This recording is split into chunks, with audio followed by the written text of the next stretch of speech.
people have asked me about my fitness journey, so I'm going to show you guys my fitness timeline as well as some things that I think that helped me the most. I'm not a personal trainer, but I do feel like I know a lot about fitness, so this is just what helped me, but there's not one size fits all for fitness and nutrition.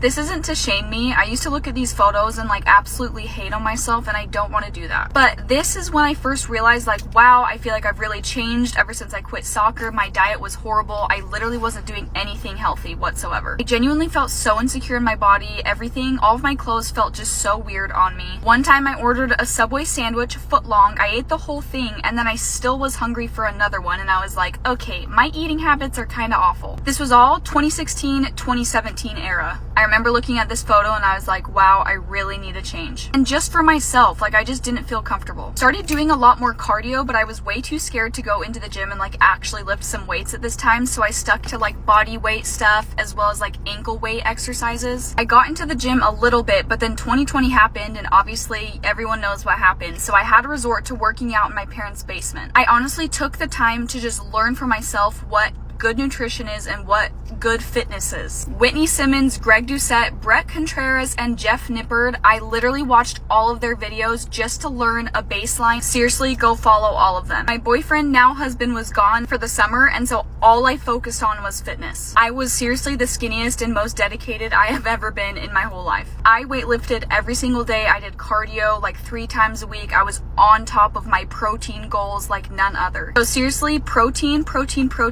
Lifting weights helped me the most. I remember looking at this photo and I was like, dang, I kind of have some definition going on. Onto the negative part about that though. I would body check myself a lot. I would take a lot of videos just to see how my body was looking, because I was just in a very confusing time in my life. And although I was the skinniest I've ever been, I wasn't necessarily the happiest and healthiest. So then I pivoted. I started just focusing on my protein goal and lifting as much weight in the gym as possible. This was me on my bachelorette trip. I was literally so happy with the way I looked. Like I was so happy.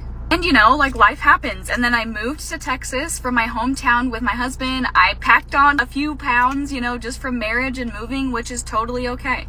I definitely would say I've just been in my bulking phase, whether accidental or on purpose, I'm not really sure. Nonetheless, I just learned to do things that make me feel happy, make me feel good, whether it's for nutrition or for fitness. You don't always have to lift weights. You can do yoga, you can run outside, anything. You can always pivot and change depending on your goals. So this is all to say, just to work on lifestyle changes and healthy changes you feel like you can do for the rest of your life, because fitness is all about longevity. It's not about the next vacation or anything like that. It's about what you feel like you can do for the rest of your life to be happy and healthy.